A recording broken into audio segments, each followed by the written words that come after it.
Hey everybody, this is a Zildjian Dark Crash K Custom. I'm not endorsed by Zildjian. Some of you know I love collecting drums and have tons of cymbals all over my studio here, many of which are Zildjians. Zildjian is the oldest musical instrument company in existence, and amazingly, it's remained family-owned for over 14 generations since 1623. Recently, VP of Artist Relations Joe Testa invited me to meet President and owner Craigie Zildjian and take a tour of the factory guided by Eric Gross and Samantha Zildjian to see how cymbals are actually made. And if you're wondering why would I watch a 30-minute plus video on cymbal making, well, it's because it's incredibly cool. Before we begin, remember to hit subscribe. Here's my tour. Eric, where should we go first? Let's go check out the kits. Great. Okay, who are these gentlemen here? These are authentic Turkish cymbal players. I'm sure Sam could probably talk about those a little bit more. Yeah, so Avitus I, he was actually an alchemist living in Constantinople, and he never discovered how to make gold, but That's what he was trying to do, though, sure, right? yeah. In a way, he discovered gold. Right, true, yes. But he did figure out how to combine our ingredients formula, which is 80% copper, 20% tin with some trace elements. And it really, you know, rang out and the sound sustained, and he thought like, aha, you know. And now these guys can play their cymbals. Right. And so, yeah, the Janissary bands at the time, under the Sultans, would use cymbals to sort of like bolster the troops, but also to scare away enemies, you know, approaching. And then Avitus I and his family were invited to come live and work in the palace. So 1623 is when the company was founded. Is that correct? That is when Avitus had permission from Sultan Osman II to leave the palace and start his own foundry. We were likely creating cymbals even earlier than that, but the history is not recorded. It's kind of lost. So we use that 1623 date from when he started his own foundry. So what do we got over here? So we have a little Gene Krupa set up. So is this actually Gene Krupa's? So this is actually Gene Krupa's. So from what Craigie tells me, there's two of these that exist. This is during the Second World War. So we actually, there's a picture up on the wall there of him using this kit right here. So yeah, all these cymbals, the sticks, the snare, the hardware is all authentic to Gene Krupa and what he played. And it's actually really cool with Slingerland, actually, if you look over here on the hi-hat stand, put Krupa's name on the base of the... that's amazing. Yeah, it's pretty awesome. This is actually Elvin Jones' drum kit? Yep, this is actually his kit. So this was held up in the Northeast for him when he was in town and played. This was a custom kit that Yamaha had made him. So all custom sizes, custom finish. Are these Elvin's cymbals? They're not Elvin cymbals, no. Nope, the family still has those. But you know, we put up what he would have played, basically. So. And what would he have played? Like, so what would he was actually cymbal famous for using the orchestral line of cymbals as ride cymbals. He was kind of one of the first to do that. Steve Gadd also does that. So yeah, so you know, we put, you know, period correct cymbals up there. A little history too here of the hi-hat. You know, it used to be a lowboy.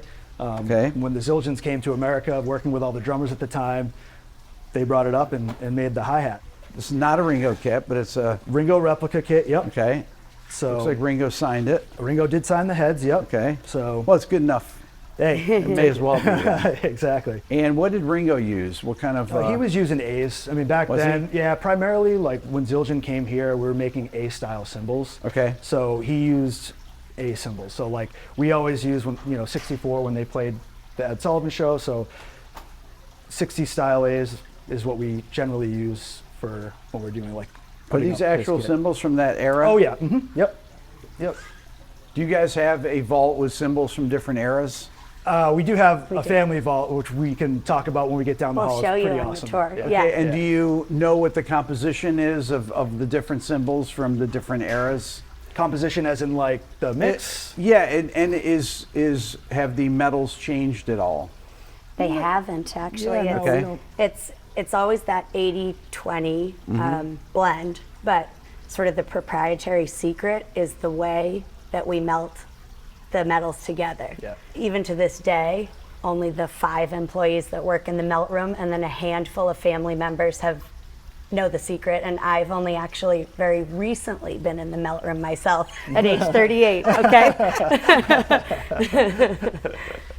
Need to know basis. Exactly. Yes. Okay. Yeah, got a couple more recent era kits here. So we got our Travis Barker kit. That's cool. Yeah. That's beautiful. Yeah, it's awesome. These the cymbals he uses? Yeah, I think he did back in the day. We don't make these platinum cymbals anymore, but at this era of Travis Barker, he used those, so we put those up there. You know, every time an artist comes through, they're like, "Oh wait, you guys making these again?" It's like, "Oh no, sorry." Yeah. And then we have a Green Day kit over here, Trey Cool. Okay. And he actually used this kit on tour. Okay. I believe 2017, 2018. Okay. So, and then we have Ginger Baker, which is one of our cooler kits. Wow. Yeah. So he had used this. Zildjian had honored him back in 2008, and this was what he used here. So a very unique DW kit, very unique sizes. Yeah, he used different size bass drums Yeah. and stuff. Yeah. Yep. So we can go in the back actually. So we got the Dennis Chambers kit back there, and we have actually a Remo Louis Belson kit. Okay. Which is pretty cool. I love all the cymbal art there. Oh yeah, I know. Those are pretty awesome. So we got the Dennis Chambers kit over here. Wow. I love this color too. The yellow with the dark hardware, the black hardware. Yeah. And over here, kind of the last kit that we have. Wow. Remo. So. Louis Belson. Yep. Look at that. Louis. Pretty awesome. The man behind the new beat hi-hat. Yeah. Mm-hmm. Continue on down here.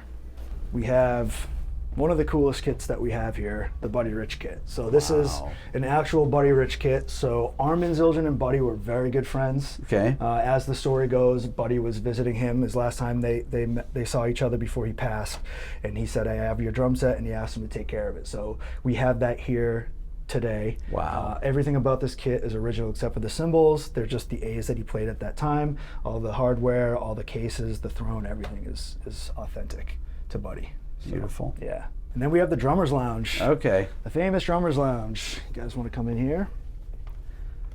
So we skipped the Artist Vault we'll go back to, but back in the day, we had all of our cymbals. They had the big vault in the back. When we made everything, we kept everything there. So like they would pull what they needed and they would work in here basically. So from 73 on, every drummer that has come to Zildjian has played in this room. Okay. Which is a lot of famous, legendary drummers have played in this room. Still have the bar here that was probably utilized a little bit more back in the day, but we have the lounge area here. This is great. Yeah, it's pretty cool.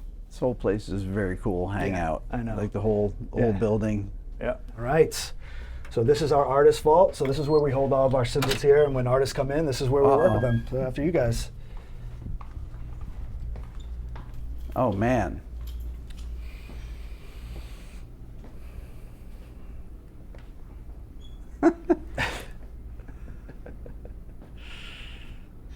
Wow. So artists will come in here and they'll select things out of here, right?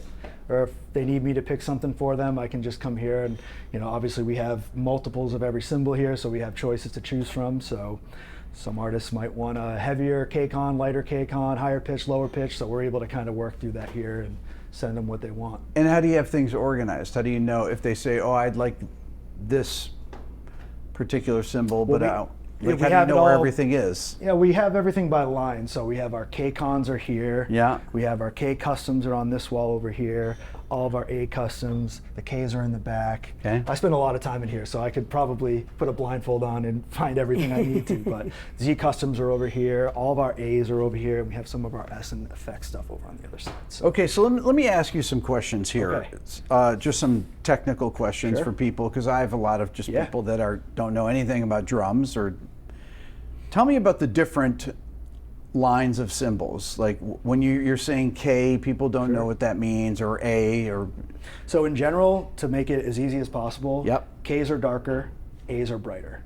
A lot of that has to do with the hammering, the shape. I mean, there's all different factors that can make a cymbal lighter or darker, but the easiest way is the As are a little bit brighter and the Ks are a little darker. And why? Well, why are they that way? Yeah, why are they that way? Well, we want to give sound options to everybody. So for an A, for example, so we have the Armin series up here, as we spoke about earlier. That's the cymbal that you enjoy. If you can see the hammer patterns here, they're very symmetrical. Okay. Yep. So you got to think about the sound coming off the cymbal. Yep. And it'll just shimmer right off the cymbal, so it'll be brighter. So in general, obviously there's other factors. There's shape. The higher the shape, the higher pitch. The flatter, the lower. Okay. And then if you took like a K-Con, for example, one of my favorites, the Renaissance Ride, the hammering on here, not so symmetrical. No, and much deeper. Yep, and much deeper. And what does that do? Same, it's going to darken the cymbal up in general. Yep. So when they hammer it, is there a person that just does the hammering? So we have hammer machines now. So that was part of the upgrades that we made back in the day. So when we go back there, we have hammer wheels, we have impact hammers that basically take care of all that. And some cymbals go through both, some go just through one. But again, every cymbal is a little different, and there's nuances everywhere. So we also have the orchestral room too. So we have another vault with all of our orchestral cymbals. So we can go check that room out as well. Yeah, I want to see that. So this is our orchestral room. So we have all of our orchestral cymbals in here. So when we have our orchestral artists come through, explain what the difference is between orchestral cymbals and. Well, in general, orchestral cymbals are a little bit heavier. Okay. I like to point out the K symphonics because this is kind of the more drastic difference, where you can see that this cymbal is extremely flat. It's very thick. Yeah. These are very dissonant sounding cymbals. So it has no pitch to it, right? It's got a pitch. It's just incredibly, it's heavy. Incredibly heavy. Yep. Wow. And orchestral cymbals is like a different world when you're talking about picking cymbals for a drum set artist and picking cymbals for an orchestral artist. And that's really heavy. Yep. So we also have a cool room in here that we use with our orchestral artists as well. So this is the Wagner booth, the sound booth here. Okay. So you may in your travels have experienced a room like this. So we can set this room to different. Why do they like coming in here? Well, it's dry, very dry. Yeah. Also, like I said, you can set this room to different areas or different, like arena, for example. So if you're ever playing in an arena and you're picking cymbals for that specific situation, you can come in here and you can see how that reacts. So it's a really cool room. Is this done electronically? Yeah, it's records and spits you back out, and then you can also record yourself. Okay. So you can hit your cymbals, or you can do your cymbal swells, and then you can listen back. And yeah, so we have like the Barouch room. It's very dry. It's pretty cool. That's very cool. Yeah. Rick, you'd asked if the family had ever hand-picked and set aside some of the older cymbals, and we have. So we'll show you. This wall is meant to replicate that original front of the Quincy foundry, where everyone took these famous pictures with the sign. And we'll open the door. You can go in and film. We just ask that you don't touch, because actually the fingerprints on these cymbals are all original, probably to Avidus III, and even maybe Gene Krupa and others who amazing who have used them. But these cymbals were all set aside by Avidus III through the 30s to the 50s, and the exact reason isn't actually known. They're probably great examples of that thinner cymbal that Gene was helping Avidus to develop. And use them as samples then, probably, right? Right. But also, I think some of it is that wartime scarcity mentality, where we did stockpiling struggle to get enough metal and so on.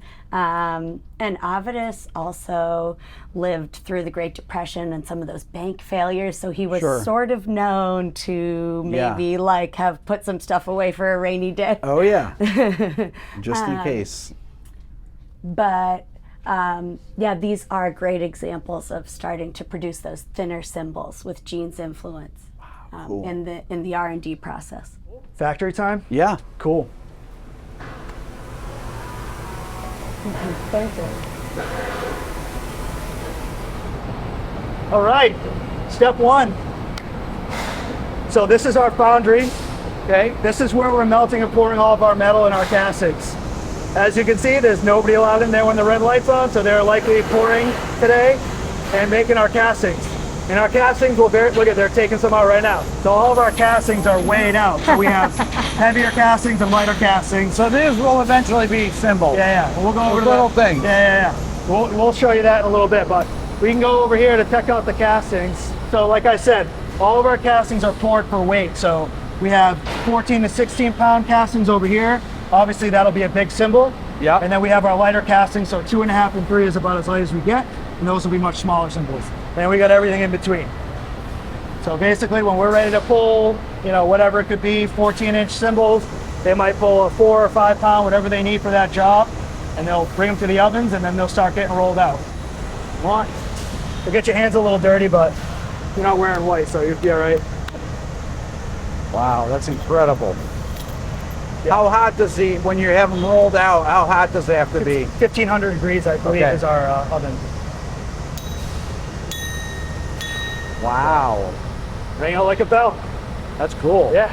All right, so like I said, we'll go to the ovens now. Yeah, it's a little bit quieter over here, so I'll explain the oven. So like I said, the casting's gonna go through the oven. They go around, they get pulled out, they get rolled. They do that about 5 to 7 times. I'm not sure where they're at in the process, but I can let you know when we get over there. So great. We'll go see that now. Great.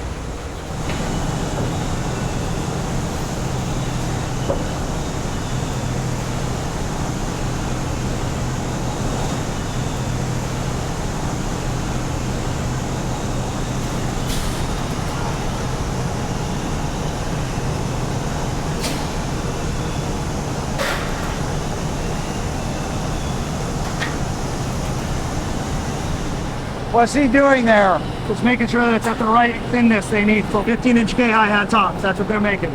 So this is the sandblaster. So you can see the cymbal is oxidized right now. But basically, this is pelting sand all over the cymbal to clean the oxidization off the top.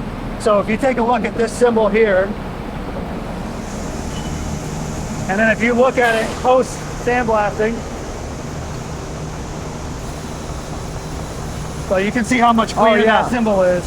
Amazing. Yep. So that's what this is doing. One thing to keep in mind too, we reuse every piece of metal in this factory. So all this stuff, the scrap from getting cut, anything that gets rejected throughout the process will just get cut up and melted and made into another cymbal. We house all of our cupping dies and all of our shaping dies here. So we have shapes that we press the cymbals in, obviously, to get them to the shape that we need them. Those are all held here. Same with all the different cup sizes, different cup shapes. They're all held here. So every time we need a different job, we use this to get them all down and put in the machines. And we'll go to hammering over here. So this is hammering and shaping. So this is where we hammer the cymbals, and this is where we give the cymbals shape. So right here, he's shaping. So this is the back bender. So this is going to make the cymbal more pliable and ready for shaping, okay? So you can see how flexible that cymbal is. Yes. Now you saw the black disc back there. Those are very, very brittle. It's not until we quench them, when we put them in the water after cupping, that it gets its strength. Interesting. Yeah. That's how we hammer a majority of our cymbals. Wow. Yeah. Each cymbal has its own program for their pattern of the hammering. These are A wheels. You can see how they're symmetrical. Yeah. Now you see he's making a K because you can tell that the hammer is not so much. You can see him over here too, he's doing the same thing. So he's doing special dry trash crashes right now, the 19-inch K custom special dry. Okay, what is that machine doing? That's pressing the cymbal into shape. Wow. Yep. So it'll go from that rigid, unshaped cymbal to this. Wow. How much force is that? 40 tons, 60 tons. It's a lot of pressure. And then not operating today is our impact hammers. So these are more specialized hammering systems where we can kind of program to hammer how we want to hammer it. But also we utilize these for our clustering in our crashes, in rides, anything with deeper hammer marks like our K-Custom Special Drives, our K-Cons, the lips of the China that can't get hammered by this process. So we do a lot of different things with these, but unfortunately today they're just not running. Amazing. Yeah. So from here we'll go to lathing. The lathing is my favorite part, it's the coolest part. So, what up, JoJo? Thank you. So he's lading 10-inch K splash.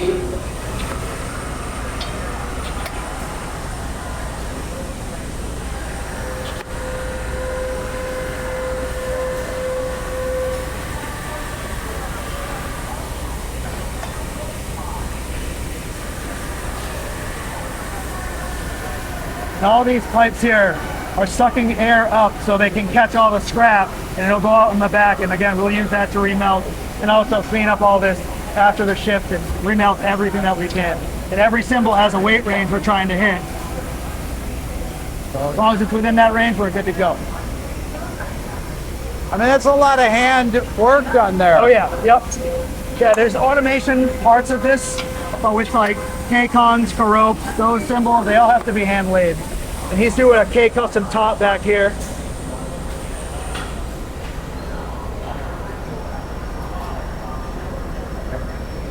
So they'll see how much it weighs before lathing. That way they know how much to take off.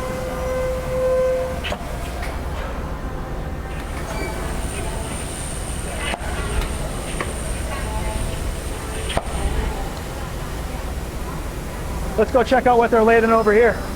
You going soon, or are you lathing soon, or? Yeah, about 2 seconds. 2 seconds.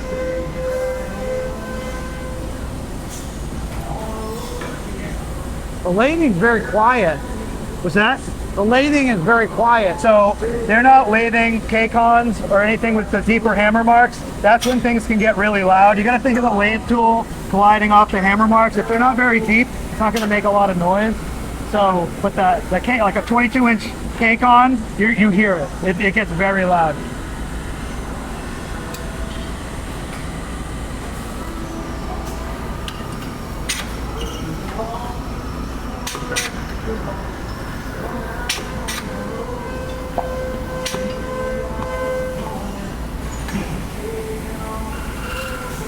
Hear it a little bit here. The bigger cymbals too are a little bit louder.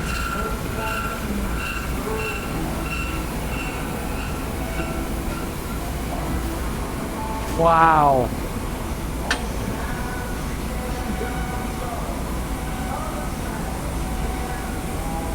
Mark's been lathing for over 30 years.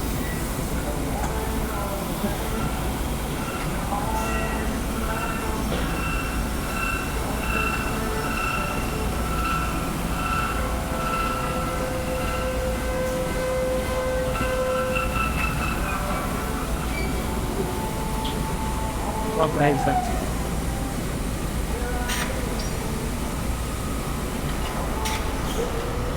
So he's doing 13-inch new beat tops. Okay. So we're gonna go right over here.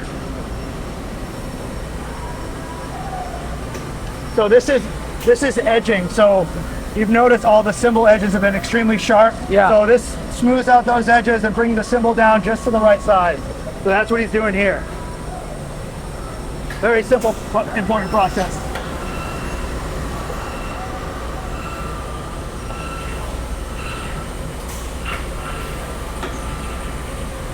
So this area is where we produce our non-cast cymbals. So everything we've seen here has been the metal that we've poured in our casting. So we have a part of our portfolio is non-cast. So this is from Planet Z to the I line to the S line that we spoke about earlier. Yeah. Same with some of our trash formers, also are non-cast. So basically we're getting sheet metal and we're pressing and spinning them into shape.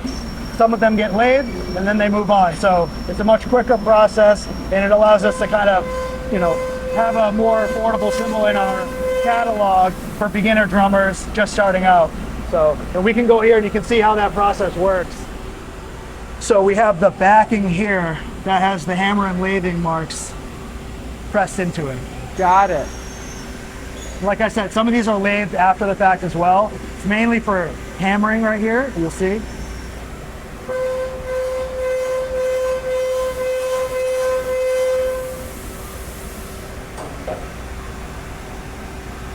That. So they're not cast, so you actually just get the rolled metal? Yep. You can see when he puts it up here, that's how we get them. Got it. The right size, but they're just flat sheet metal, and we'll press and spin. So this is buffing. So we have 2 buffing machines. So basically all of our brilliant cymbals will get buffed through here. Okay. So they use a buffing compound with these buffing wheels behind us.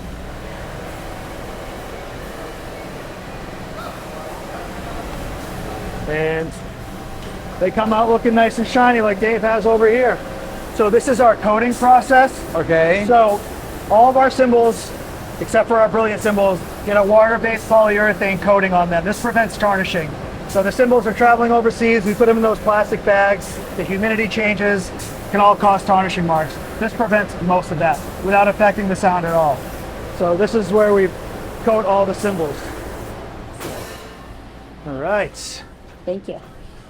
So this is testing. So like I explained in the vault, everybody, this is Eric. Hey, Eric. Hi. So like I explained in the vault, we have our standard and tuner racks here. So this is 2 of every cymbal that we make. Then we have the tuner, which is the higher end of sound frequency. Yep. And then the standard, which is the lower end of sound frequency. And as long as Eric is getting in between there, we're good to go. It's approved and moves on. So he can explain a little bit more what he does.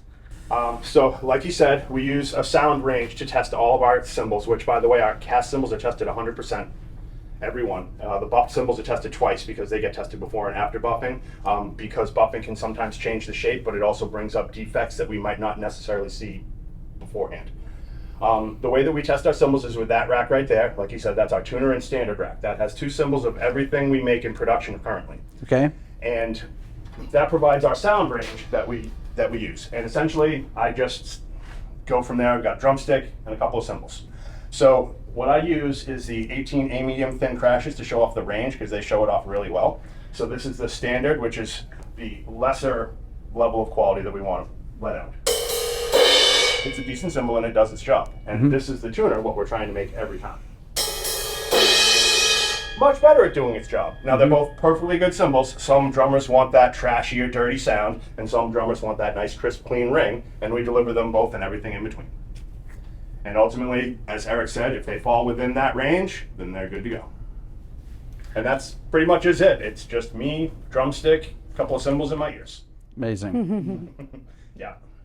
And if it's not, just gets melted back down. Let's try again. Yeah. How often do you have cymbals that you reject? I would say less than 10 per oven normally, unless we have a chronic problem. Usually it's just a couple here and there. Sometimes it's if the lathe guys are trying to go after like a crater or a pit to make it look the way that it's supposed to look, sometimes it hauls it out a little bit. And it's my job to pull that one so it don't get out into the public. Cool.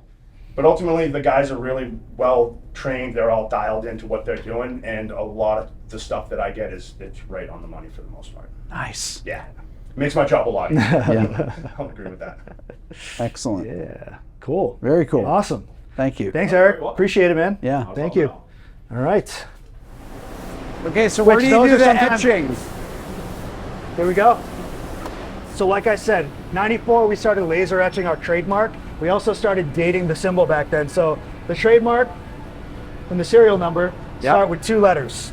So that's going to indicate the year. So we're in 26 right now. So BF is the trademark, the letter. So A, B, C, D, E, F, 26. So that's how you can tell how old your cymbal is. Wow. Yep. Anything before that, you kind of have to go into the history of the Zildjian trademarks to find out what generation of cymbal that you have. So, and this is our automated machine versus what we use over here, which is the more manual machine. Okay. So this is printing the top of the cymbal over there, the bottom of the cymbal, and then it puts it right on the drying rack to dry. It also, in that box over there, is doing the laser etch, and you can actually go up over there and you can look in the little window and see it laser etch.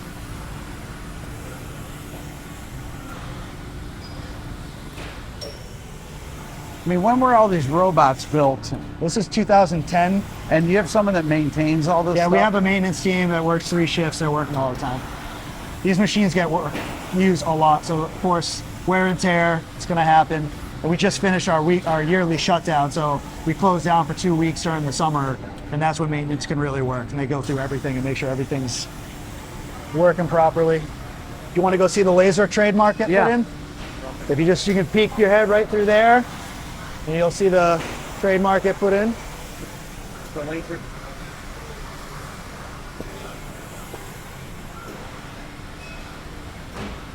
You guys good to go to the final step here? So this is going to be the laser cutter. So basically, all of our FX cymbals, everything with the holes in it, we have a machine that does that now. It's really cool to see, and we can go check that out.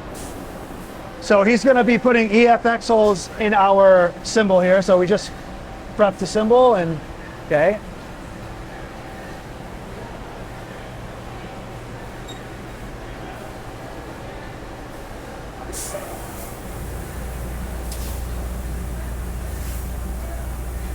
Oh my God. you can get up closer, right? It's fine.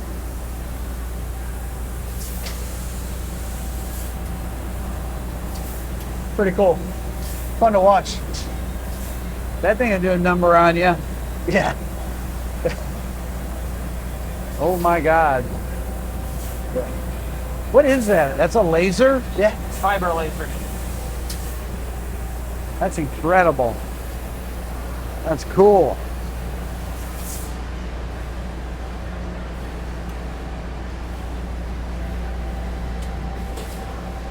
So you can touch it with your fingers on top. That's not re-machined. But the bottoms, we just touch it with to deburr it.